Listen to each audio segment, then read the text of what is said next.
Guys ആദർശാണേ. അപ്പോൾ ഇന്നത്തെ ഒരു വെളുപ്പിന് 4 മണിക്ക് എഴുന്നേറ്റ് ഒരു ട്രിപ്പ് വന്ന് വരുവാണ്. സോ പ്ലാനിങ് ഒന്നുമില്ല, ഇന്നലെ റീല് കണ്ടു, അപ്പോൾ ഇന്ന് പോകണം എന്ന് പ്ലാൻ ചെയ്ത് പോവാണ്. സോ എൻ്റെ കൊളീഗ് കൊണ്ട് കൂടെ. സോ ഞങ്ങൾ അങ്ങനെ രാവിലെ എഴുന്നേറ്റ് പോകാനുള്ള പ്ലാനാണ്. ഡെസ്റ്റിനേഷൻ വരുന്നത് നമ്മുടെ കുട്ടീരിയും പിന്നെ മാടപ്പാറയാണ്.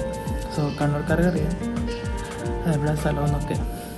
അപ്പം എനിക്ക് ഈ പോക്കിൽ ട്രിപ്പിൽ കയറ്റി ഇഷ്ടപ്പെട്ടതെന്ന് വെച്ച് കഴിഞ്ഞാൽ പോകുന്ന റൂട്ട് തന്നെയാണ്. കാരണം വെളുപ്പിനെ അതിൻ്റെ ഒരു തണുപ്പും പിന്നെ ആ സൂര്യൻ വെച്ചിട്ട് വിളിച്ചുള്ള ഒരു എന്താ പറയുക രാവിലെ രാത്രി ഒരു അവസ്ഥയും പിന്നെ ചെറിയൊരു ചാറ്റമഴയും കോടയും തണുപ്പൊക്കെ ആയിട്ട് പോകുന്ന ഒരു പോക്ക് ഒരു നമുക്ക് പ്രത്യേക എക്സ്പീരിയൻസ് അല്ലേ. അപ്പം ആക്ച്വലി റൈഡ് പോകുന്നവർക്കൊക്കെ അറിയാം, അത് ആ ഒരു ഫീല് പറഞ്ഞാൽ മനസ്സിലാവില്ല, ഒരു ദിവസം പോയി തന്നെ നോക്കണം. അപ്പോൾ ഇപ്പോൾ ഈ പോക്ക് പോയിട്ടുണ്ടെങ്കിൽ തിരിച്ച് ഓഫീസ് വരാൻ വേണ്ടി നമുക്കിന്ന് വർക്കുള്ള ദിവസമാണ്. അപ്പം പോകണം എന്ന് ചിന്തിച്ചുള്ള പ്ലാനിൽ ഇത് എന്നാൽ ശരി പോയേക്കാം എന്നോർത്ത് പോവാണ്. സോ നമ്മുടെ ഫസ്റ്റ് ഡെസ്റ്റിനേഷൻ വരുന്നത് കുട്ടേരിയാണ്. അപ്പോൾ അവിടുന്ന് അത് കഴിഞ്ഞിട്ട് വേണം നമുക്ക് മാടയാപ്പാറ പോകാൻ വേണ്ടി. സോ റീല് കണ്ടപ്പം നമുക്ക് കൊള്ളാം സ്ഥലമാണ്. പിന്നെ അറിയത്തില്ല, ചെന്ന് നോക്കണം റിയൽ ലൈഫും സെയിം ആണോ എന്ന്. സോ അതിൽ നോക്കാം. അങ്ങനെ നമ്മൾ ഫസ്റ്റ് ഡെസ്റ്റിനേഷൻ എത്തി, കുട്ടേരി. സോ ആസ് യൂഷ്വൽ റിയൽ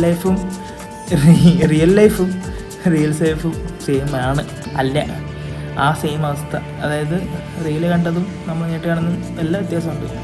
പക്ഷേ പിന്നെ സീസൺ ടൈമല്ല കേട്ടോ, ഓരോ സീസൺ ഉണ്ടല്ലോ. എനിക്കിവിടെ ഇഷ്ടപ്പെട്ടതെന്ന് വെച്ച് കഴിഞ്ഞാൽ നമ്മൾ നാട്ടിൻപുറത്തുനിന്നൊരു ഫീലിംഗ് ആയിരുന്നു കേട്ടോ. കാരണം പഴയ ടൈപ്പ് ചായക്കട അങ്ങനെയൊക്കെ ഉള്ള കുറച്ച് ഏരിയകളുണ്ടായിരുന്നു. ഞാൻ ആലപ്പുഴയാണ്. സോ ആലപ്പുഴയിൽ കുറേ വർഷം നാട്ടിൽ നിന്നൊരു ഫീൽ കിട്ടി. നിശ്ചിത സ്ഥലം, കിളികളുടെയും പക്ഷികളുടെയൊക്കെ സൗണ്ട് ഉണ്ട്. അതുപോലെ തന്നെ നല്ല കോടയൊക്കെ ആയിട്ട് നിൽക്കുന്ന സ്ഥലം.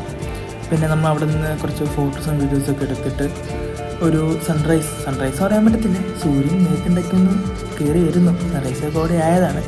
സോ അങ്ങനെ അവിടെ നിന്ന് വീഡിയോ ഒക്കെ ഉണ്ട്. ഞങ്ങൾ നേരെ അടുത്ത ഡെസ്റ്റിനേഷൻ പിടിക്കാൻ വേണ്ടി പോകണം, മാടയാപ്പാറ. സോ മാടയാപ്പാറ എനിക്ക് തോന്നുന്നു ഏറെക്കുറെ എല്ലാവർക്കും അറിയായിരിക്കും. എനിക്കറിഞ്ഞൂടെ അവിടെ കാക്കപ്പൂക്കൾ എന്ന് പറഞ്ഞ കുറച്ച് പൂക്കളുണ്ട്. അത് ഞാൻ പറഞ്ഞ കേട്ടേക്കെന്ന് വെച്ച് കഴിഞ്ഞാൽ അത് ജൂൺ, അത് നമ്മുടെ ഓണം ഉണ്ടല്ലോ, അതായത് സെപ്റ്റംബർ ആഗസ്റ്റ് ആ ടൈമിലൊക്കെയാണ് അത് പൂക്കുള്ളൂ. സോ അതുവരെ ഇല്ല, ജൂൺ ജൂലൈ ഒന്നും കാണൂല എന്നാണ് പറയുന്നത്. പക്ഷേ നമുക്കിപ്പം അതുവരെ വെയിറ്റ് ചെയ്യാൻ പറ്റത്തില്ല, നമുക്ക് പോയി നോക്കാമെന്ന് ഓർത്തു. ഭാഗ്യമുണ്ടെങ്കിൽ ഒരു പോകിലും കാണും, ഇല്ലെങ്കിൽ ട്രിപ്പ് എൻജോയ് ചെയ്യാം, എന്തെങ്കിലും ഒന്നും നടക്കുമല്ലോ. സോ ഞാൻ എക്സൈറ്റാണ് കാണാൻ വേണ്ടി. അപ്പോൾ അടുത്ത് നമുക്ക് നേരെ അങ്ങോട്ട് പോവാം. പോകുന്ന വഴിക്കൊക്കെ ഇടയ്ക്കുന്ന വഴിയൊക്കെ തെറ്റി ഗൂഗിൾ അമ്മച്ച് ചെറുതായിട്ട് ചതിച്ചായിരുന്നു. പിന്നെ ഒരു വിധത്തിലാണ് വഴി കണ്ടുപിടിച്ച് തിരിച്ചു വന്നത്. സോ അടുത്തൊരു ഇഷ്ടം മാടയാപ്പാറാണ്. എത്തി. എന്നാലും നല്ല മഴക്കുള്ള കോളുണ്ട്. ഈ സമയത്ത് ആ പൂക്കളോടെ കാണാൻ പറ്റുമെങ്കിൽ നമുക്ക് യോഗം ഉണ്ടായിരുന്നു. പക്ഷേ നമുക്ക് യോഗം കിട്ടിയില്ല. കാരണം അവിടെ ചോദിച്ചു പറഞ്ഞു ഇപ്പം വരത്തില്ല, ആഗസ്റ്റ് സെപ്റ്റംബർ ആ ടൈമിലെ കാണത്തും പറഞ്ഞു. സോ കാണാത്തവർക്ക് ഇതാണ് കാക്കപ്പൂക്കൾ. ഓക്കെ, ഞാനും ഫസ്റ്റ് ടൈം വന്ന് കണ്ടിട്ടില്ല.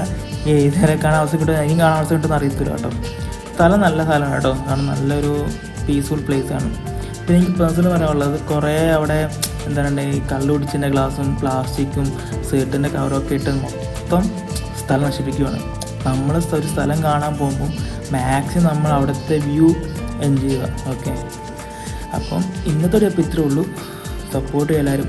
Okay, bye bye guys.